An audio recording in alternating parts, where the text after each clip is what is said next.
I think that just as we're living in a nuclear age, we have grown so tremendously in scientific knowledge.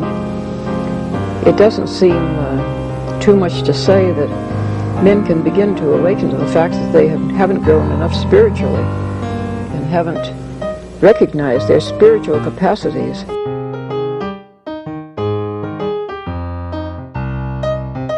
Once something like eating is death, then you've struck at the very heart of life.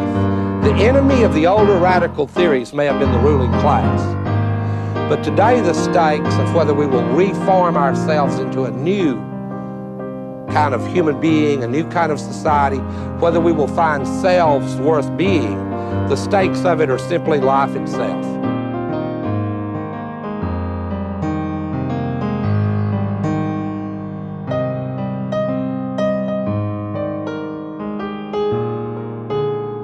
As modernity has created promises that it has no ability to keep. What this means is that we're a society of disembedded individuals, stuck in the impossible situation of being alone together. And what was understood as emancipation has proved to be a form of isolation. It is important to understand that what I am telling you is not simply a cultural history.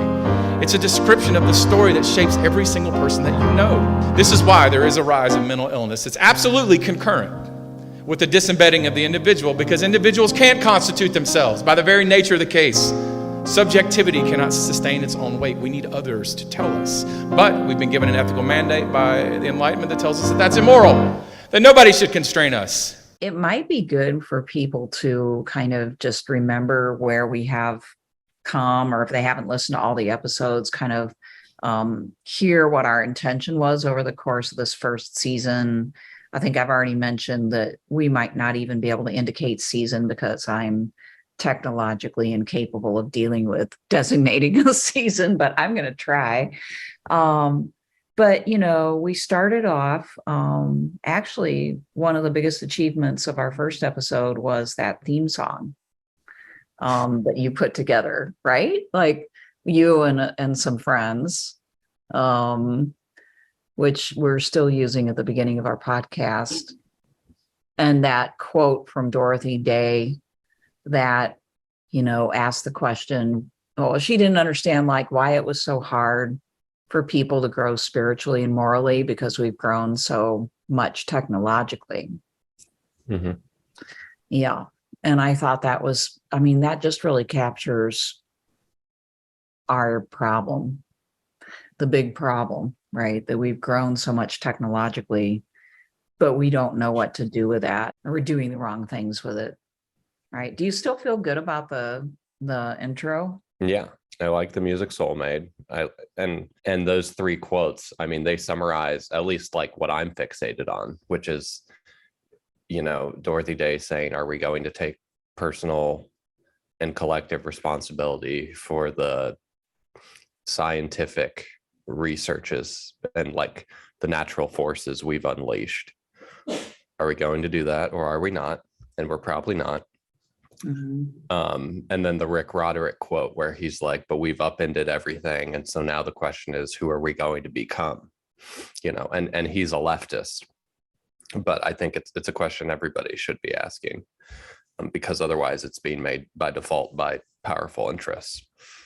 And then the quote from Greg Thompson, who's a Presbyterian pastor, basically saying, well, what happens if you are fully disembedded from any kind of like tradition or like natural order or any kind of like coherent intellectual system? Then, you know, what do you have other than just sort of like the drive of your will to power, as Nietzsche put it?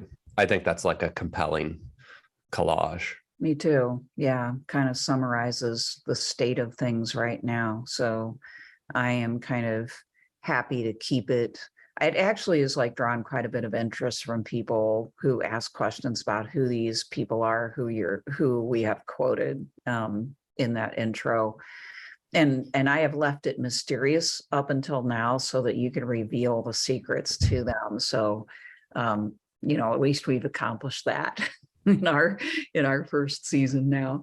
So we went from intros where we're just talking about these types of concerns in general to that episode we did on the spoils of Egypt, which was basically, I mean, as I recall, we made the argument that there were a lot of lessons that Christians could learn from Marxist and Marxian theory. And while we may reject the positive aspects of Marxism as far as where it has gone historically, into, sort of totalitarian communism, that the negative arguments of Marxism, meaning the criticism of the capitalist system, a lot of that stuff holds true, is very informative. And you actually were the person who brought this trope of the spoils of Egypt to me. I had not heard that before. But it made sense, which I recall is that Christians ought to be able to mine other philosophic and economic and political thought in order to gain knowledge. Yeah, I would agree with that. And more specifically, I mean, I think where both you and I and Jacob are, that we're all kind of enraptured by this, like, this exegesis of Marx provided by Moishe Pastone, which is it's a very refined take, and perhaps a lot of people would say it's too refined of a take, about focusing in on like the internal, utterly abstract logic of capitalism and how that this is what dominates capitalist society, which is at variance with like more conventional takes on Marxism, like whether pro or con, where it's about like dialectical materialism or historical materialism, where like there's a constant struggle about classes, and then everybody tees off on like what class they're on, or is the very nature of class struggle inherently divisive, and we should strive to have like an organic social hierarchy that everybody can fit in and we can all just get along, and we're not competitive, we can be complementary. Like all of that is like for Pastone, and I think for Christians that want to make use of like his take on Marxist theory, that all misses the point that you cannot make a deal with an abstract totalitarian drive for constant expansion. Well said. And it all flows from there, about imperialism, state coercion, primitive accumulation, super profits. Right. It all flows from there, and people don't want to go to that core. And it makes sense to me that Pastone's right.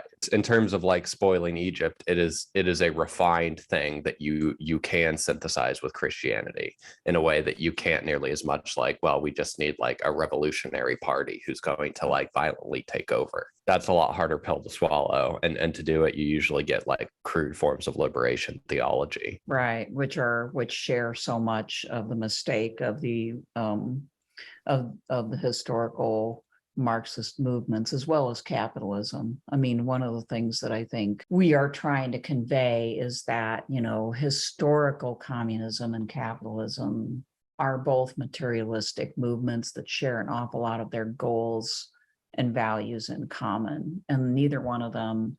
Real quick, I'd put just another way you could put it, are both fundamentally modern. Yeah, as in materialistic primarily, right? And putting aside the notion of both God as well as embeddedness in something larger, right? Something larger than ourselves or our.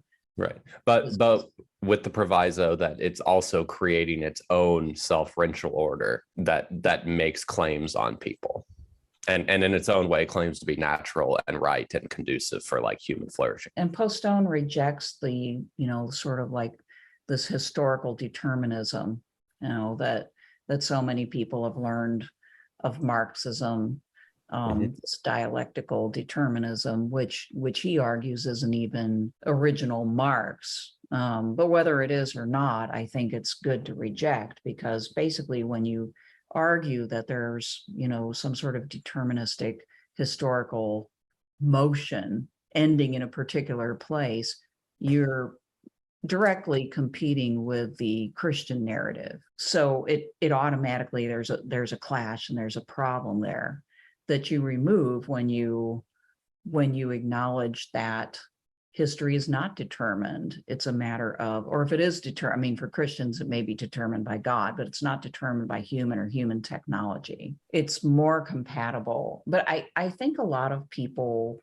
listening to this will probably be disturbed and continue to be disturbed by the suggestion that Christians can learn anything from Marx or Marxian thought. And that's just something that we're going to have to keep dealing with over time. But I just really like the idea of the spoils of Egypt as a concept, because it asks the question, why not? Why not take what knowledge one can from wherever it can be had and brought to bear on our problems, as long as it doesn't directly conflict with the faith. And I think part of what we're arguing for is just, irregardless of trying to integrate people's beliefs, or using Marx as an example, irregardless of trying to integrate Marx into a wider understanding. Partially, we take Marx seriously enough of a thinker to try and seriously understand him, which most people, Pistone would argue, and I would argue, most people don't even do him that dignity. Look at, the most egregious example that comes to mind is when Jordan Peterson was debating Zizek. He just read the Communist Manifesto and did his his sort of psychologizing about how class resentment is wrong. Yeah, I was just thinking of the same thing. We were reading each other's minds. That was the most embarrassing theory episode of whenever it was, a 2021, I forget, but yeah, maybe 19 or 20. Oh, I don't know if Jordan Peterson ever realized that he'd made a pretty serious, embarrassing mistake. And it created a lot of good memes, like the ones where it zoomed in on his computer and he's Googling who is Hegel. Zizek really, he ran rings around him. Mm-hmm. I just feel like he never really understood that it's not that simple. You can't just sort of get the Cliff's Notes for the Communist Manifesto and get everything that you can possibly get out of this author, but sure. But he's, to bring it around, he is representing 99% of people who have ever tried to figure this out, including Marxists, because if Pistone's right, and if we're right in following Pistone on this, the implications of it are monstrous. It's insofar as we do not want to believe that our society is dominated by a non-existent, at least physically. We don't want to believe that we're all driven by this blind drive, whether it is the drive for profit or Freud's death drive or something like that. We want to believe no, there's people. And that's why it's so hard for people to understand that the problem with capitalism, as Marx told it, was not capitalists. What's going to fix capitalism is not just workers becoming their own bosses, because what would have to be struggled with is this drive for constant blind expansion. And that's not nearly as fun of a story. I feel a lot of Marxists have been searching, for decades for the revolutionary subject and kind of trying to stick to that fairly easy rendition of Marx. But it just may be that either that never really was what needed to be sought after, or at least at this point in time, it's way more complicated than that. And so that search and that whole notion that, a revolution has to occur, or the revolution has to be in a certain way, or, all of these kind of these beliefs that dogmatic Marxists cling to are getting in the way of creative thinking, and reading Postone's kind of a curative for that. I think so. Yeah. And vice versa. The conservative critique of quote unquote Marx is also a way of avoiding the question of, okay, let's say the proletariat is not fit to be the revolutionary subject. Maybe life is more complicated. Well, who or what is going to rise to the occasion of confronting the contradictions and the out of control power of our society? And nobody wants to do that. And hence the culture wars, I guess. Right. Yeah. Even the idea that there has to be a proletariat or some sort of class of people and I mean, we'll talk about this a lot, I'm sure, moving forward, but, it just may very well be that the vast majority of people now fall into a sort of hyper dependent or exploited class of people. And that, therefore the solution can't be a particular class, even if it's, 60% of people suddenly rising up. There may have to be a completely different kind of solution. It may not be that all those people can even see that they have anything in common. But Right. Which is partly why we don't want to confront that, is it's a return to this monstrous question of what do we have to do to actually take control of the situation, which presupposes we can even know what's going on. And these are very uncomfortable questions. And that's why, you can, if you're one type of person, watching these Jordan Peterson videos can be just this warm bath to comfort you, to give you some pushback, to say, this is how life is. This is what the bad people think. This is what the good people should think.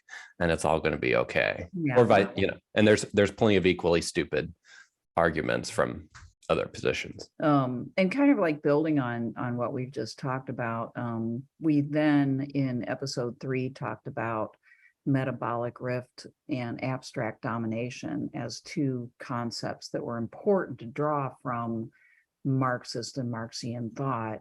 And we did that with Jacob Honshu. And I don't know like how much we need to go into that, but the idea of metabolic rifts is this idea that, at least in farming, which we concentrated on, the modern corporate farming techniques take all these things from the soil, all the nutrients, all the byproducts, and distribute them elsewhere instead of feeding back into the ecosystem they came from. Therefore, depleting the resources in any particular area, whether it's water or whether it's, not putting the biomass back into the soil, so that it just becomes this barren dust bowl eventually. So that's metabolic rift. It creates this rift in the metabolism of the earth. And we talked more with Jacob about the concept of abstract domination, which is partly why it's so hard to get a grasp on, what's going on right now, or who is the revolutionary subject and how can you change things. Because the domination that we are under is not the domination of just a set of people that we can dislike, right? They're bad. It's not a story of bad farmers. Right. Or bad, even, mega millionaires. Sure. It's a system. But they can still be bad. But Sure. It's worse. Yeah. The situation is worse than bad. Yeah, I don't want to let people off the hook. I'm just saying, this is a message that's so hard for people to receive. Like, I'll be brief about this, but Friday here in Manhattan, Thomas Frank came to town to give a talk. He gave an hour-long talk. It was really good. Thomas Frank is the author of What's the Matter with Kansas? And I think that he authored more recently that book, Listen Liberal. And both of them are kind of aimed at Democrats to get them to see that the party has become this sort of party of liberal elites that don't really care about the working class and have substitute identity politics for actual working class appeals. And this he argues is why they tended to move towards Trumpian conservatism or the Republican Party. And I sat there thinking, I agree with the fact that you say, Democrat elites have done this and therefore they're not great. Like they are engaging in this sort of, we're morally pure and we're good people. And he made a big deal over how, Clinton and the moving forward Democrats from Clinton on were very big on like, you need to get an education. If you can't get more of an education and you can't direct that education to a job, then it's kind of your fault and maybe you should be left behind. So, I agree that attitude is bad. And I think that he's right that Democrats have often exuded that kind of elitism. But at the same time, I know that if Democrats, apologize for being elitist and, decided to do the right thing, this would not make everything better, right? Because Democrats' bad attitudes or their lack of like caring for people is ultimately not the cause, just as, you know, Republicans' attitudes are not the cause of our current. Sure. Yeah. Or they are like a cause, but this is a polyfactorial thing. Yeah. And right. again, what he doesn't want to confront as a good liberal is the idea that, well, maybe it really starts because the abstract domination of capital says we need to get our stuff manufactured in South America or somewhere in Asia or by robots. And therefore, the working class in America is going to be more or less left behind. They can go into the service industry, they can learn how to code, but they need to keep up with the progress of economic development. And if the elite Democrat says, well, it's, you know, like you just haven't worked hard enough, mm-hmm. you know, so there's a certain cruelty sure. there. And by the way, we suspect you of racism and homophobia, and so you extra probably deserve this. From that perspective. And never ask the question, to the extent that people do suffer from those things, why, you know, like what is the deeper reason? What is the cause that people are But it's too monstrous, because you would have to admit your penthouse in the city is predicated on the very economic. It's not directly related to that, but it is indirectly part of the circuit of capital. To connect it with Jacob's thing, it's a kind of metabolic rift, but at like a social labor level. Right. But that rift there allows for labor from the third world to flow in. And I don't know, it's all a totality. Right. It flows in, then it gets resented, and that's all good actually for everybody. I mean, political leaders anyway. Mm-hmm. So yeah, this is very difficult to wrap your head around. And from the Christian perspective, I think one of the things I hope that we can talk about in the future is to what extent you can characterize abstract domination as a matter of evil, that you know, metaphysical evil. How does that play into these developments and, you know, the pitting of these different people against each other and all the hatred and all the animosity that builds up as these culture wars play out. So many folks, they get upset by that. If they're trying to extricate themselves from it, it's very hard for them to do so, because they tend to go back to, well, I'm extricating myself from this, say, as a evangelical conservative who used to be a conservative, and now I'm not going to be anymore. But I'm going to primarily express that still in like hating on others who haven't left that tribe yet now. You know what I'm saying? Nobody wants to graduate to the next level of, it's really not, you know, like, at least it's not mainly their fault. And there may be, if you're a Christian and you believe in metaphysical evil, there may be something much bigger at work here, and particularly, you know, tying that up with abstract domination. I mean, most people just haven't even really considered that. So I think that that's something that we can definitely help people with. Right. And I do agree. And then I would add to that, hold on one sec, let me look up. Did you go to mass today? No, I didn't. I was with my dad. Here's why: because the lectionary reading for this week is the parable of like the shrewd manager. Bible Gateway's telling me, but it's the story of the guy who's like about to get fired, and then he goes to people that owe his boss money. You know the story? Oh yeah, the Presbyterians read it too. Yeah, makes sense. Well, anyway, he says, you know, usually from the story, people quote you can't serve two masters, you'll hate one and love the other. You can't serve both God and money or mammon. But what they don't quote nearly as much, is when Christ says, for the people of this world are more shrewd in dealing with their own kind than are the people of the light. And part of what we're arguing for, at least right now, is a very worldly type of thinking, of just soberly assessing how society actually seems to work. Mm-hmm. And instead of these delusions that like, oh, it's the Democrats' fault. You know, somewhere in the 70s, the Democrats made the wrong moves, and that's what's fundamentally wrong with things. Right. That's just another kind of fable that you can tell yourself so that you can at least imagine that there's some point in time you can roll back to get it right this time and then fix the problem. Right. Yeah. And it has its function, I suppose, is like it's like blinders on the horse's eyes to stop it from freaking out and keep walking down the road. That's probably true. But my favorite part of that passage is where he says, make friends with unrighteous mammon. Yeah, like unrighteous mammon.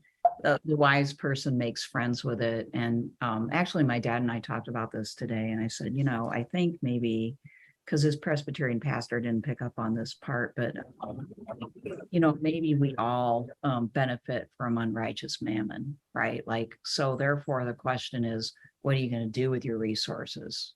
So, I mean, I don't know, like, I like that. I like that because I think that people want, the other people who try to retreat and put blinders on are the moral purists, right? Who want to into this righteous space and say that I'm not, I don't participate in this, I'm withdrawn from it and I'm not participating in what's breaking down the environment and what's breaking down society. And if everybody just was like me, whether it's, in some way being morally pure Christian in our practice or whatever it may be, then problems would be solved. It's a similar move. And I think, that passage kind of reminds you, unless you starve to death and don't do anything, so you're probably going to be participating in a mixture of good and evil, and you're probably going to be contributing to that. So right. Yeah. And the passage, if people want to look this up, is Luke 16:1-13. But I think it kind of summarizes what we're talking about, because you have this one section where he says, like, make friends with unrighteous mammon. And then at the end, Christ says, you can't serve God and mammon. So on the face of it, you have two contradictory claims that use money, but don't serve money, is I think the way to sort of like synthesize the contradiction. Yeah, it doesn't not have to be a contradiction. If you are actually using, basically you hear, use your resources in order to make connections and help people and realize that, no matter what you do, you're knee deep in mammon. So the question is, are you going to worship it or not? Or are you going to try to maneuver within this system in a way that is actually with your eyes on God? And that's about the best you can do. Right. Although, I'm making a further argument that, like, this was said in an ancient context where money had more of a social and a directly material relation. It's even weirder now that, like, the currency is so debased, to use like a right-wing formulation of it, that it's a good starting point to try and use your money responsibly and to help people out. But maybe don't fall into, well, I wouldn't even say maybe, I would say don't fall into delusions that the economists know what they're talking about, or that when GDP calls for the sacrifices of local communities, that just is the way the world works, because it has to, because it's just like a natural system. And we're not making any choices. Or that, if you basically take some of your gains and charitably contribute, that now you're good. You're good. Wouldn't want to imply that either. Sure. Which is still better than doing nothing. But sure. I think partly we're making an argument for not intellectually tapping out and saying, yes, right. It's so hard not to. And you see this intellectually and sort of spiritually tapping out all the time in so many different manifestations. And, I guess we just kind of keep our eye on that, and we keep kind of calling that out. So like moving on from episode 4, we then talked to Bryant McFarlane. Actually, we did 2 episodes with him. The first was Talking Dust Bowl Blues, and the other one was our ecological and political futures, because Bryant talked so much, kind of like implying what the future might be in that first one, that we felt like we needed to do a second one with him. The first one, I don't remember all of it because it was a lengthy conversation, but I do remember he talked about Latin common law in the Southwest and West when the Spanish had more dominance of the areas that are westward expansion. Okay, yeah, there you go. The Spaniards' dominance brought this Latin common law, which treated certain natural resources as though they were naturally in common, and kind of forced people in different jurisdictions to have to deal with each other in order to make sure that, for instance, downstream the river didn't run dry because too much of the water had been diverted. And then when their influence receded, and we got kind of like the substitution of English property rights as the country became more settled, that changed the way we viewed those resources, and they were no longer seen as collective resources or common resources that we had to cooperate over. I hope I'm remembering this right. Mhm. That struck me because, I mean, he helped us to see that there's no necessity for us to have seen even the world's natural resources as, proprietary or inevitably, being held by individuals. It was a cultural dominance. In the English, capitalism began in England. And so that English mentality brought this kind of hyper property rights mentality even to those resources. His first episode was looking at, okay, you have this metabolic rift in the middle of the country, and here's the ecological catastrophe it directly led to. And then here, with Latin common law, here's another example of if we had reorganized society in some different way, things could have turned out differently. Right. Because the backdrop was the Dust Bowl from the 1930s Dust Bowl and what caused that.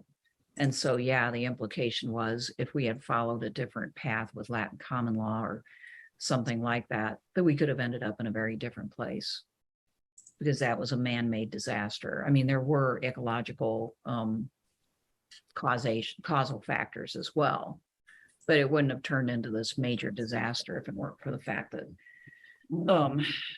farming had taken place in a certain way.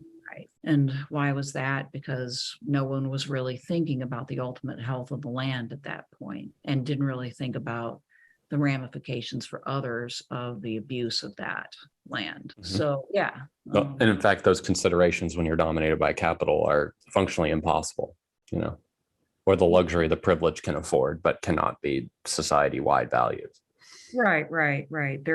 There are imperatives. I don't know if that term was one that we really bandied about too much in that episode, but one thing that people who are kind of pro-capitalist don't want to acknowledge, or maybe don't understand, is that it isn't the case that you can just choose in this system, that you can just choose to suddenly become responsible regarding your resources, unless you just want to go out of business or, literally go hungry, right? I mean, if you want to be poor, you can choose.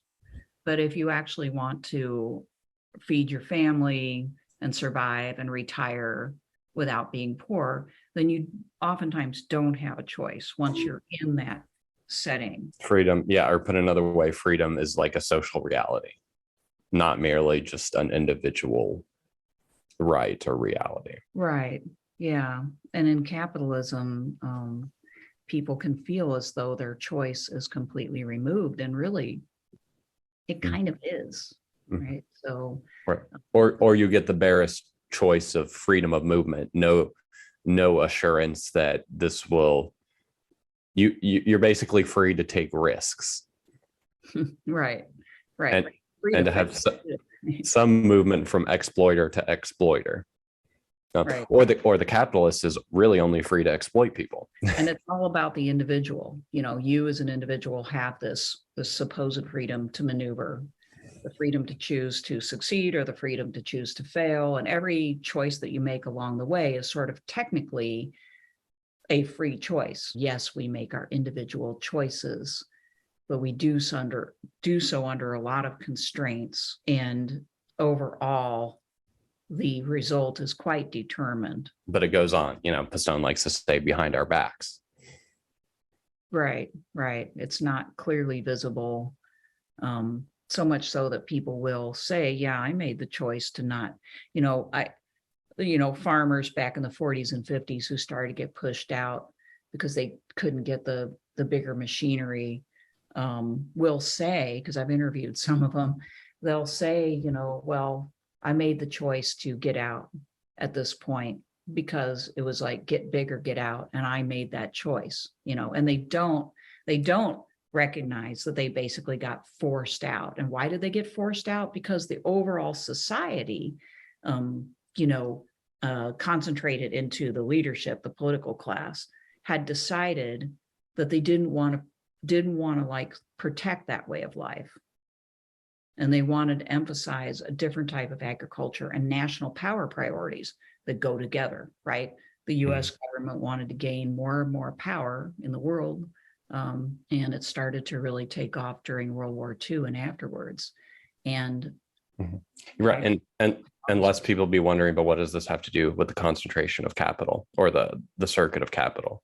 And aside that, another side of what you're saying is, well, also we wanted more people in cities to be consumers and to either do like the more high skilled jobs or be part of like the surplus army of labor that could do the bad jobs. And this was a pretty conscious calculus on the part of the people at the top as far as what they prioritized and why. And I mean, one thing that we didn't talk much about in season 1 was the way that these things fed into the United States projection of national power. But they do, in order to project national power, we need to have an international economic presence, and to be able to use that, wield that type of soft power effectively, in addition to our military power. And so having, powerful cities, manufacturing at first, and then now vectorless in nature, but still, like trying to dominate the global economy, and to have that food power to literally wield against other countries competitively and dominating in these agricultural sectors. That's very important part of power. We couldn't be the international power we are unless that shift had happened. And I don't think most farmers who got squeezed out, or like people who did come from those, rural areas who migrated to the cities, that they didn't realize, that in some way they were pawns in that power game.